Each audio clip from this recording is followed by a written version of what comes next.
የህዝቡ ፍቅርና ሞራል ይጠብቀዋል።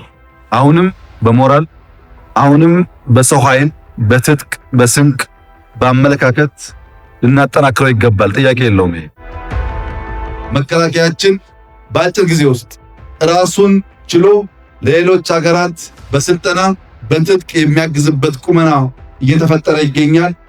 እጅግ ግዙፍ የሆነ የሚያስብ የሚያሰላስል የሚያደርግ መከላከያ ከሁሉ በላይ ግን ኢትዮጵያዊ መከላከያ እየገነባን ስለሆነ እንኳን ደስ ያላችሁ። የሀገር መከላከያ ሚኒስቴር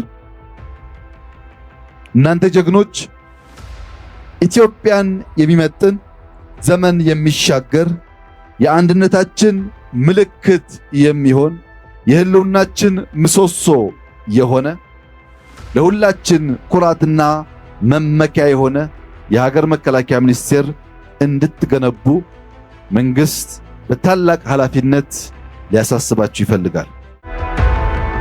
ትልቅ ሀገር የሚመጥን ተለቅ ያለ ኃይል በመገንባት ውጊያን ማስቀረት፣ ሰላምን ማጽናት ስለምንፈልግ ነው።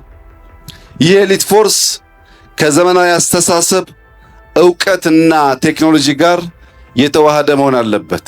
ዕውቀት ያለው አስተሳሰቡ የጸዳ የማድረግ አቅሙን በየጊዜው የፈተሸና በብቃት የሚያሳይ ኃይል መሆን ይጠበቅበታል።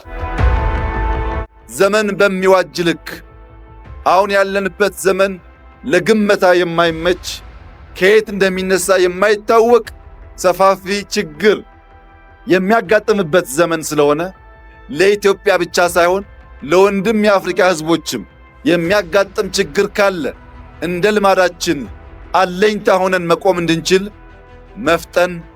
መፍጠር ዘመንን መዋጀት ያስፈልጋል።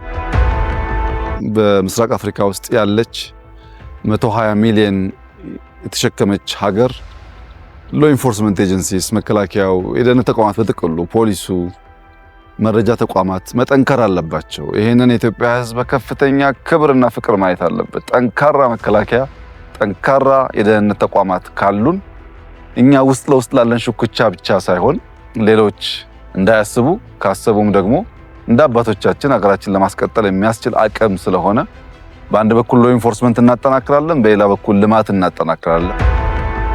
እኔ ወታደር ነኝ፣ ይገባኛል።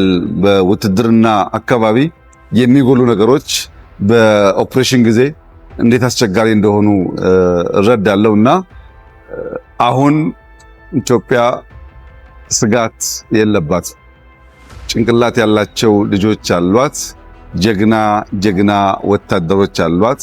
ከግብአት አንጻር የነበረባትን ውስንነት ከሞላ ጎደል ፈታለች። ከጥቂት ዓመታት በፊት ዩኤቪ መታጠቅ ሳይሆን መግዛት ፈተና ነበረብን። ገዝተን መጠቀም ከቻልን በኋላ በተለያየ ደረጃ ማምረት የምትችል ሀገር ሆናለች። ምናመርታቸውም በውስን ቦታ የታጠሩ ሳይሆኑ ለኮመርሻል ፐርፐዝ የሚውሉ፣ ለሰርቪላንስ ፐርፐዝ የሚውሉ፣ ለኦፕሬሽን ፐርፐዝ የሚውሉ በጣም በርካታ ድሮኖች እያመረትን ነው።